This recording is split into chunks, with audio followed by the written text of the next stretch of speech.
You're listening to the Wedding Biz Network, the voice of the creative entrepreneur.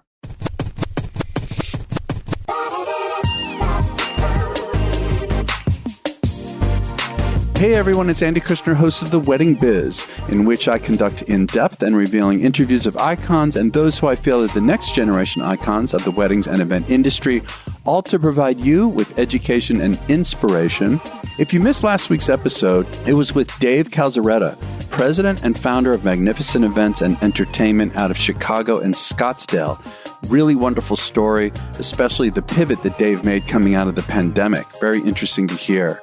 And so today, named top planners by Brides, Harper's Bazaar, and Martha Stewart Weddings, Sunna Yassin and Mollie Jones-Hennes of Bash Please are a full-service creative event production company with studios in Los Angeles and San Francisco. They talk about what it takes to create a successful and enjoyable partnership. We also talk about their social media strategy, their pricing philosophy, managing the business aspect, and so much more. Enjoy this conversation with Sunna and Mollie. Sunna and Mollie, it's so good to have you here. It was Eric McFay, the wonderful photographer who was on the show, who recommended you. So thank you for doing this today. Yeah, we're happy to be here. Thanks for having us. Yeah, it's my pleasure. So Sunna, let's start with you. Was there, I wonder if there was a pivotal moment in your childhood that kind of influenced who you feel you are today in the event industry? Was there anything that really struck your fancy when it comes to events back then? Oh, wow. We're taking it really far back here. Oh, yeah. I love going back. I don't think there was one specific thing from childhood. I will say, in high school, I started working in the hospitality environment at a hotel restaurant. And it was, I think, just something that I really loved and kind of worked in all different aspects of kind of hotel management, whether it was with catering and restaurants, in events. And it just kind of stayed in my veins, and it's kind of led me to where I am today. And I understand that you were living in San Francisco and Palm Springs, and you traveled quite a bit in the beginning. Is that right? Yeah. So I'm actually originally from a small desert town right outside of Palm Springs called Yucca Valley, and moved up to the Bay Area just for high school. And so have kind of been back and forth since then. Still have a home there. My family's still there. We spend a lot of time there, and we're fortunate enough to do a lot of events there. So kind of back and forth between Palm Springs, LA, and the Bay Area of San Francisco. Yeah. And Mollie, what about you? I mean, were you really into the idea of the event business from an early age as well? I think as a child, I was always extremely organized and always leading up the play dates that I would have with friends and birthday parties and all of that. But it wasn't really until I went to college that I started understanding more about the event industry. I planned a lot of different events for my sorority in college. And after I got out of college, I joined the Ritz-Carlton Hotel in San Francisco and started in their kind of event department. And it really have never looked back. It's interesting when you talk about how, for play dates and for school that you were planning things. I've heard that story so many times from planners and designers in the industry. It's just so interesting to me how, a passion for the industry can manifest at such a young age. It's like, where does it come from? It's such an interesting dynamic. It's the type A personality shining through. Yeah, right. I agree. Same with myself. So, how did the two of you find each other and start to partner? I mean, I just want to back up and say that I have a company, Kushner Entertainment, and I just recently partnered about 2 years ago with somebody with my company. And it was like a dating process for about a year. I mean, we hung out weekly for a year and talked about it and really got to know each other better and started to find out that there were so many ways in which we complemented each other. And then there was the whole process, of course, of negotiating and how is this partnership going to go? And so, I'm really curious to hear both of you, your story, how you came together to partner. So Sunna and I have known each other for probably well over a decade. And we first met when I was working at a catering company in the Bay Area which is Paula LeDuc Fine Catering. And I know that you've kind of she was on the show. Paula was on it. Yes, exactly. So I was there, and Sunna was actually already in kind of the private planning world herself. And Sunna was actually my client when we did events together. And that happened for a couple of years. And then Sunna actually left and came over to Paula LeDuc Fine Catering as well. And we were there together for a couple of years. And, after many glasses of wine and dreams and everything else, we decided that we were ready to move out of the company and kind of start something on our own as well. Lots of late night discussions of what we wanted with the company, where we wanted it to go, how we wanted it to be. And it kind of just came together. And that is where we found ourselves today. We've obviously grown a bit. We became partners, and, we now have offices both in San Francisco and Los Angeles, and kind of a team underneath us, but it's still Sunna and myself who are really leading everything. So I just want to be clear, how many years did each of you do this professionally before you partnered? Oh gosh.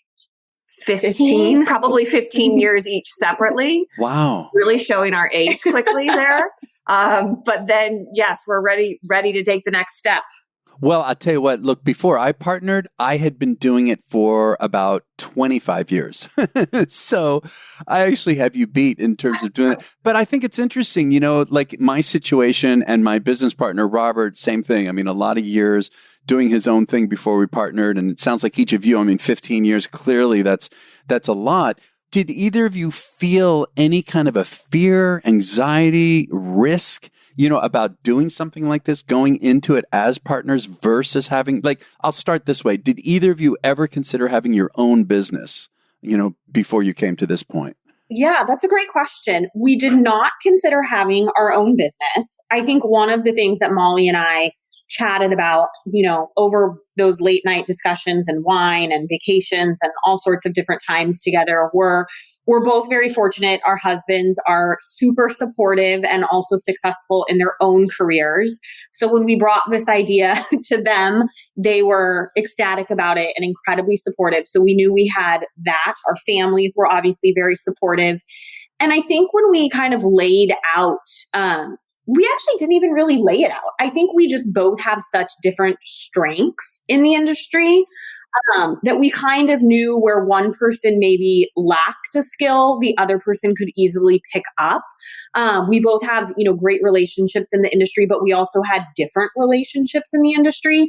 So we kind of both brought something to the table that I think made it feel really easy and kind of happened organically.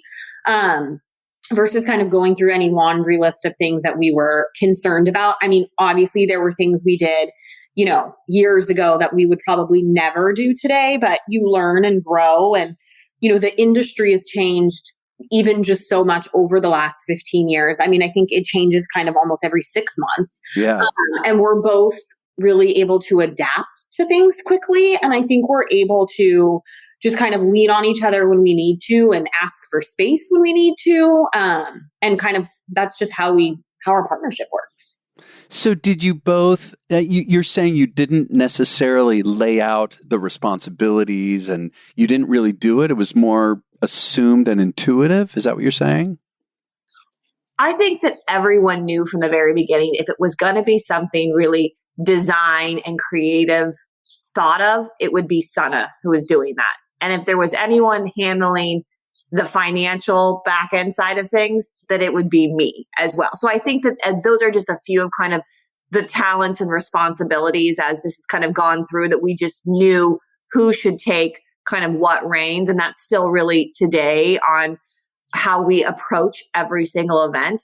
Sunna leads everything from kind of the creative side of it. And I definitely lead things more on the logistical side of things. Yeah, it's interesting for me to hear it because it's similar with my partnership. I mean, myself and my partner, we have some overlap. I'm sure the two of you do too. But at the same time, we recognized like verbally ahead of time that I will take more of the creative reins. He's going to take more of the non-creative. And again, we've got the overlap, but we're finding that we complement each other so strongly with those the way we have those skills kind of delineated. So as far as the two of you are concerned, when you did leave Paula's company, did you feel a fear, or was it just like, we're just going to do this? Like, what was that like emotionally? Well, I think there was lots of different emotions. I think that there was always the part of it that there's change coming in, and change can sometimes be scary, but it can also be extremely exciting at the same time. And I think we also know that we had so much support, as Sunna mentioned, from not only our family and our husbands as well, but we had support from really everyone in the industry who we told that we were going to do this. Of course, on day one, when, we're now our own bosses and looking at our email inbox of, here we go, that was an interesting, feeling as far of it. But I still sometimes, even though I am my own boss, give myself pressure to get in the office at a certain time or make something happen too. So it is kind of just, it's continuing, but in a new way.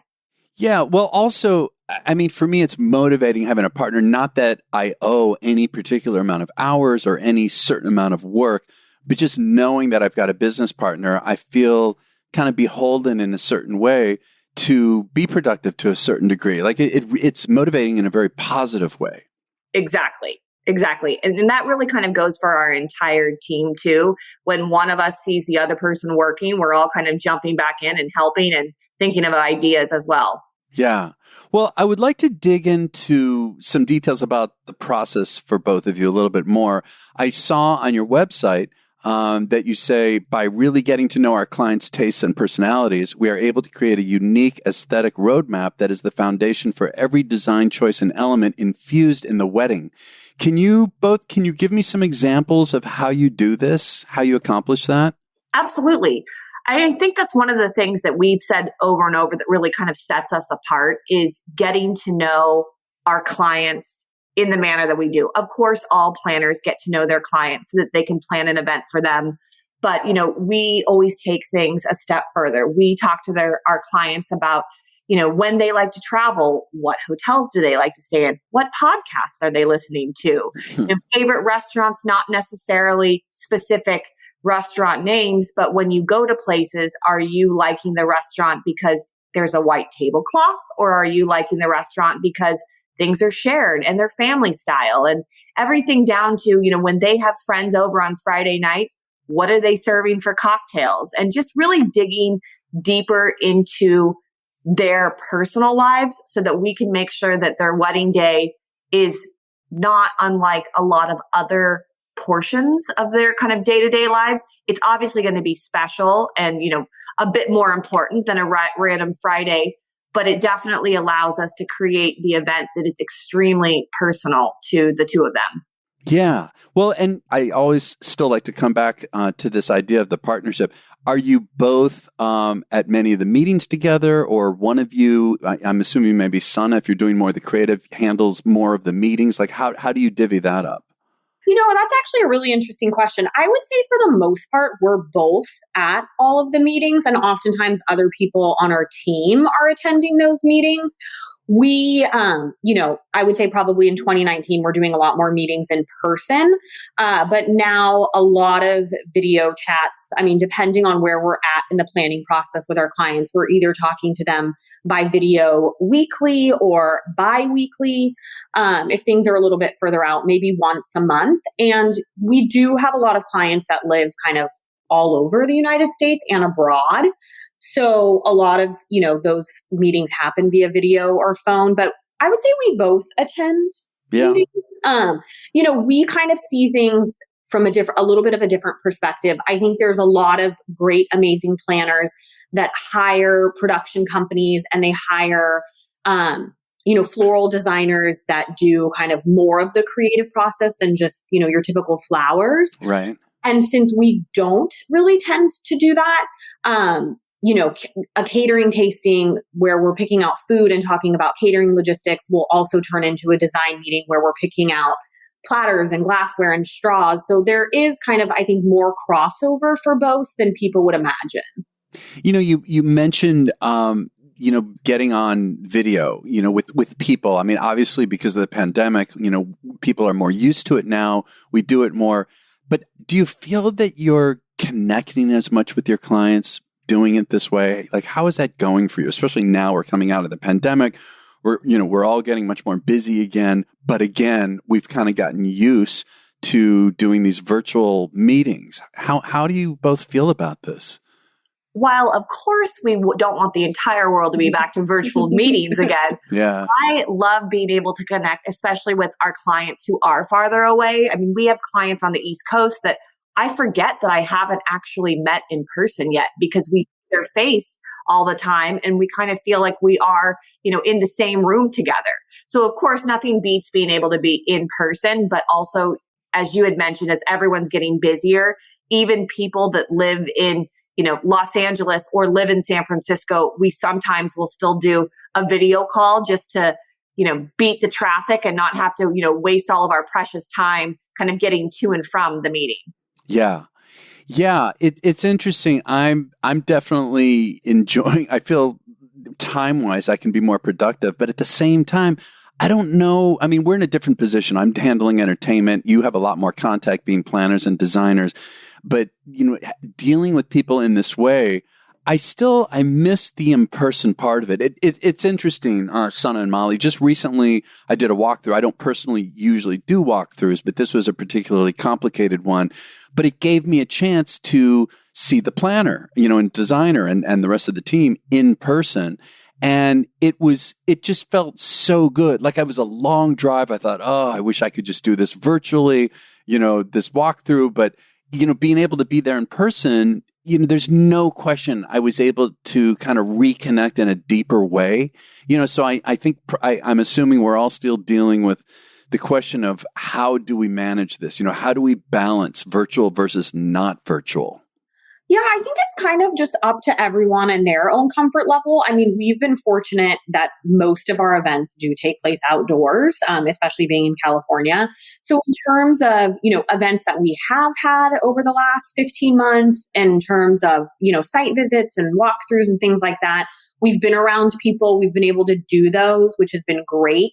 Client-wise, again, everyone's different. And it's just about, I think, learning to respect boundaries and asking questions and figuring out how comfortable people are. But for the most part, I mean, I think we're seeing that we're getting back into, tastings and mock-ups and those sorts of things. So right. I think we're turning the corner. Yeah.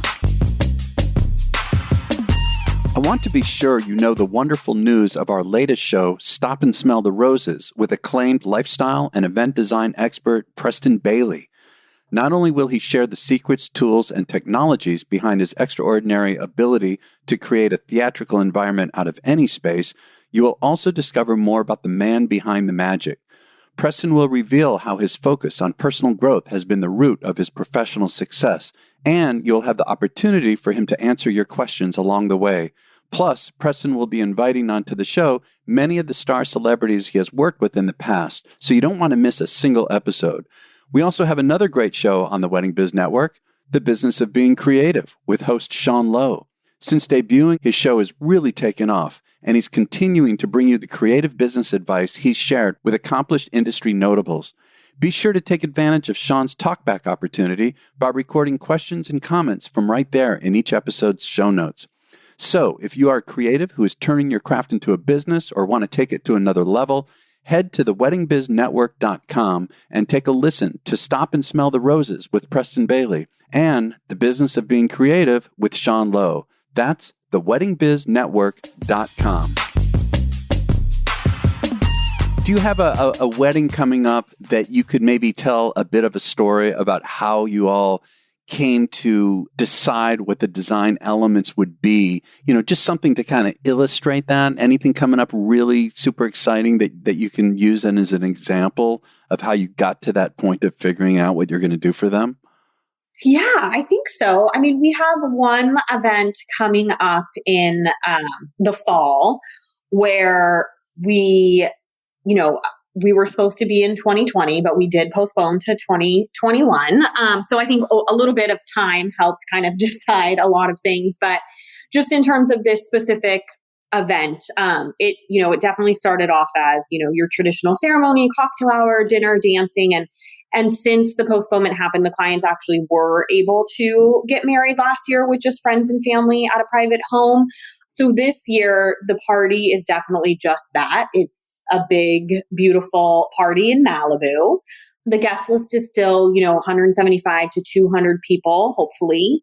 And we just kind of took a step back and looked at everything and really identified with them, after everything that's gone on, what is really important. And they, we asked for specific words that, jump out at them now. And they, just friends, family, great food, fun.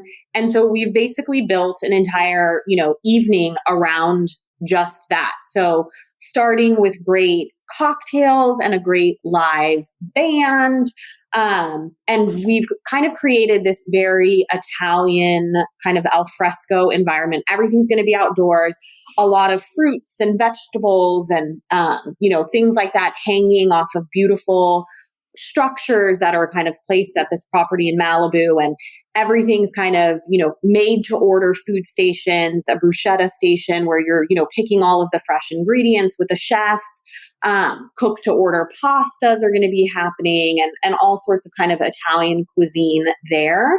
And then sort of moving locations into what we're building is a very large deck where people can watch movies, which is kind of fun and different. They love movies, so they've picked a few of their favorites that people will be able to watch throughout the evening. And then having a, famous DJ. We have an NDA, so I won't say who it is. Okay. Coming in from Las Vegas, who is a good friend of theirs, who's going to, basically kick off the party. This is a couple that, is very much into that scene. So it's really fun for them to be able to bring that down to Los Angeles and have their guests experience it.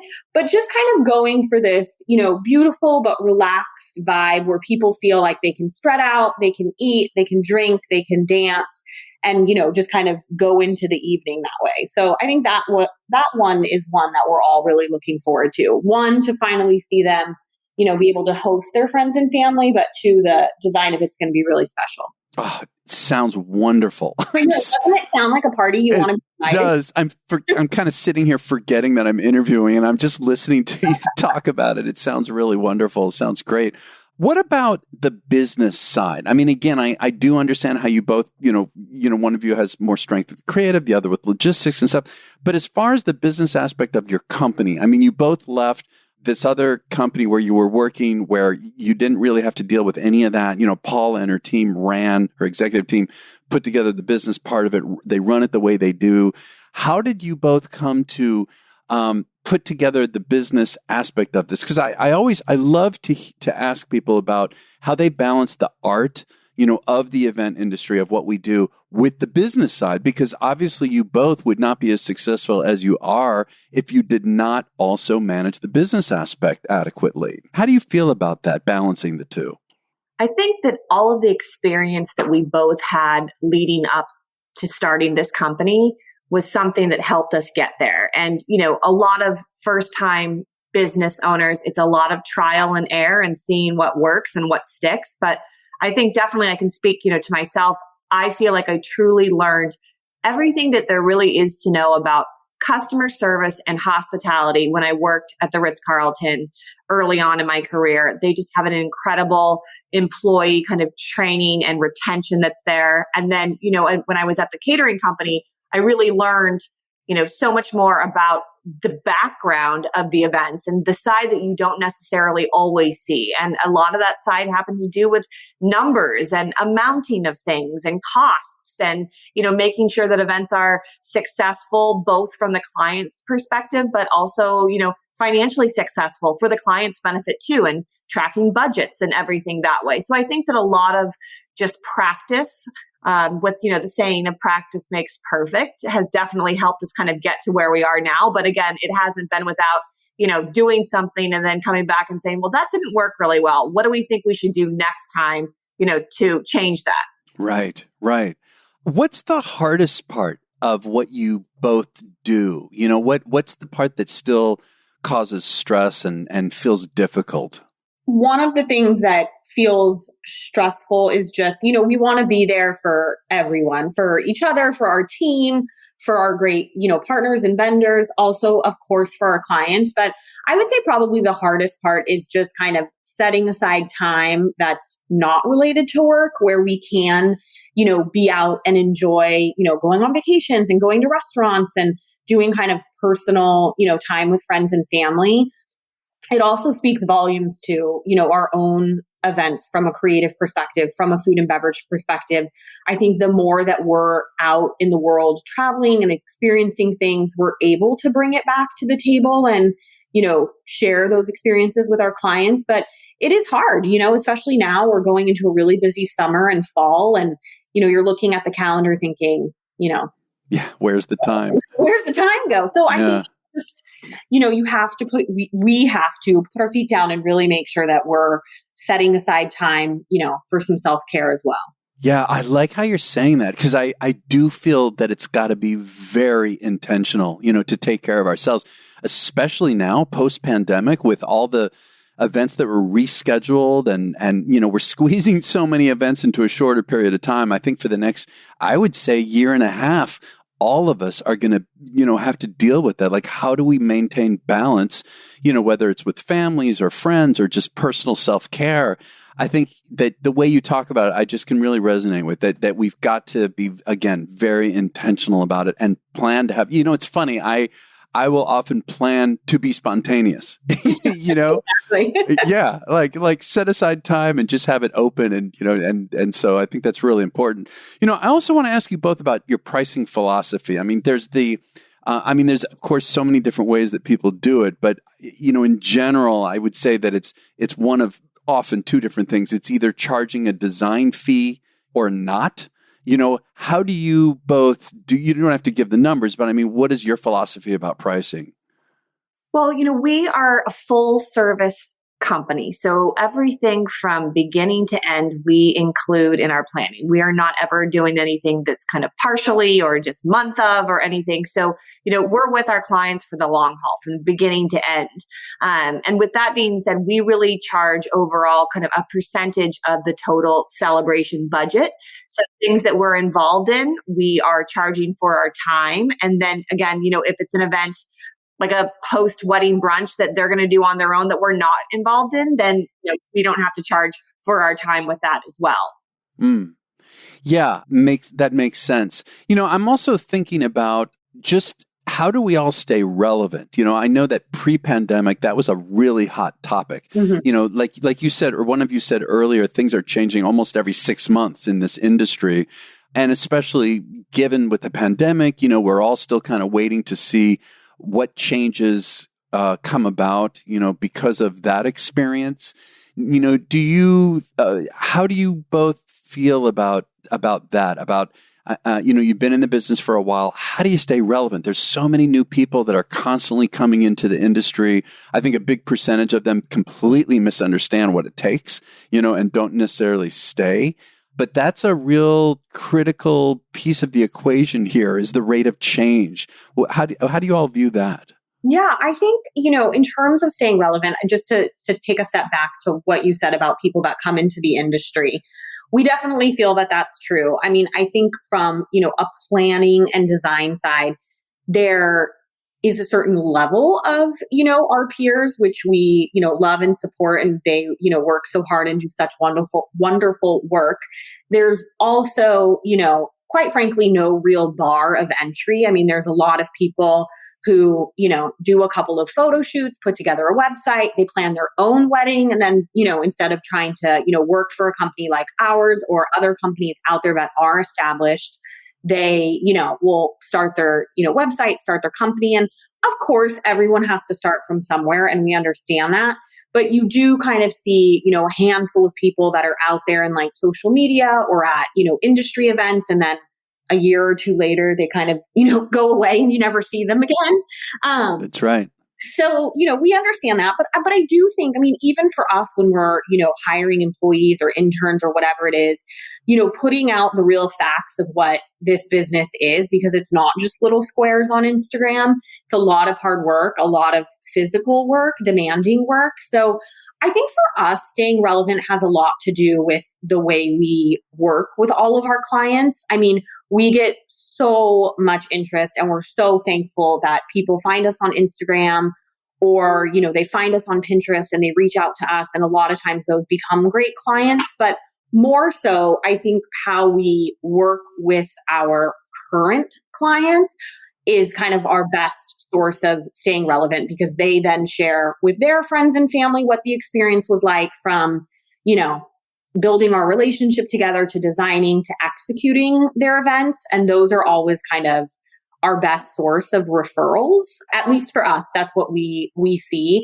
And I think, in terms of what people see on our website or on Instagram, is always, we want to always be posting beautiful things. But for us, I think one of the things that's really important is, how people receive the information before the wedding. What's the first thing that happens when they arrive at a wedding? And then how do they feel when they leave? And those are things that we put a lot of attention to. And I think that's going to keep us kind of more relevant than the people that are just putting their attention into, marketing and social media. Yeah, that's right. Well, you do mention your social media, and I notice on Instagram alone, you all have about 70,000 followers. I mean, that's fantastic. What can you say about your social media strategy? How do you deal with it overall to get to that point? Great question. I think for, the most part, we've tried different things. We've tried posting in certain sequences. We've tried using apps that help you plan out what you're going to be posting, and using hashtags and things like that. And quite frankly, I think what we've realized the most is to just not take it so seriously, and to just post what we think is fun, what we think is beautiful, what we want to attract from a clientele. At a point, it does kind of become our ongoing portfolio. And so we want to show the work that, we're really proud of and that we find beauty in. And that also to us personally tells a story. So, we have our own clients reference our images often. And so when they say like, oh my God, I love this, tablescape, like we can speak to how we got to that point and what the client was looking for and why it was relevant to them. I think for us, we've just learned to take a step back from it and really post what we find interesting. And it seems to be working. Yeah, I love that. I mean, to overthink this is so easy to do when it comes to social media. And so, like you say, to do what you both enjoy, I think it speaks volumes. So before we go, Sunna and Mollie, just one more thing, I'd love to hear what each of you would say to this as far as people who are considering partnering. I want to kind of end with how we started. Because it's a big deal. I know from my own experience, I ran my own business for decades and then partnered. And for me, it's working so well. I'm so grateful to have done it. But it was a scary process. I mean, what would each of you recommend as maybe some of the priorities to think about when considering partnering with somebody else? Yeah, I think one of the things that Mollie and I did was individually, we sought out, counsel to make sure that, what we were getting into from a contract standpoint and from a financial standpoint made sense, and that individually we would be protected. And then we, when we did come together, we also interviewed attorneys and, different financial advisors and things like that, and agreed on, that sort of team. And by no means do we have those people on retainer, but we do have people that we can, look back to and seek help from and advice from. And I think that goes back to what Mollie was saying earlier about, the finances and things not just always being so glamorous, is that we are running a business. This isn't just a hobby for us. And so, there are people on the back end that no one sees that you have on payroll that help with accounting and, your taxes and all of that stuff. So I think just making sure individually you're, able to look at what happens if the partnership doesn't work out, and making sure that you're, safe and secure financially is important. I love that. Anything else? I think that, kind of just to echo what Sunna was saying, is really coming up with, again, your team that can support you, whether that is the lawyers, financial advisors, accountants, all of that, but also knowing the team behind you. Like we had mentioned early on, obviously our husbands are incredibly supportive of both of us, but they too almost have a bit of a partnership in this as well. And they've become great friends. We like to tease them all the time and we call them the Bash Bros as well, which they love. Again, just kind of creating that team around you is definitely something that helps. And I think just too, we didn't touch on it enough, but we have an incredible team in Los Angeles, an incredible team in San Francisco, women that work so hard, juggle families, juggle school, whatever it is that they have going on as well. And it's just so nice to know that people care as much as we do for our clients, for our aesthetic, for our values. And we just couldn't be more happy with the team that we've built ourselves around. Yeah, this is really wonderful. And again, I really admire what you both have done and appreciate how forthcoming you both are in this conversation today. So thank you so much for sharing your thoughts with me today. I really appreciate both of you doing this today. Thank you. Thanks, Andy. We appreciate it. Thank you for listening to my conversation with Sunna and Mollie of Bash Please. Be sure to check out their website, which is bashplease.com. Their social media handles on Instagram and Facebook is Bash Please. And be sure to check out the show notes at our website of theweddingbiz.com. And if you can think of 3 good friends who you feel would really enjoy this interview, please share it with them. And be sure to subscribe to The Wedding Biz so that you know when a new episode is dropping. And be sure to follow us at The Wedding Biz. And we'll catch you next week on The Wedding Biz.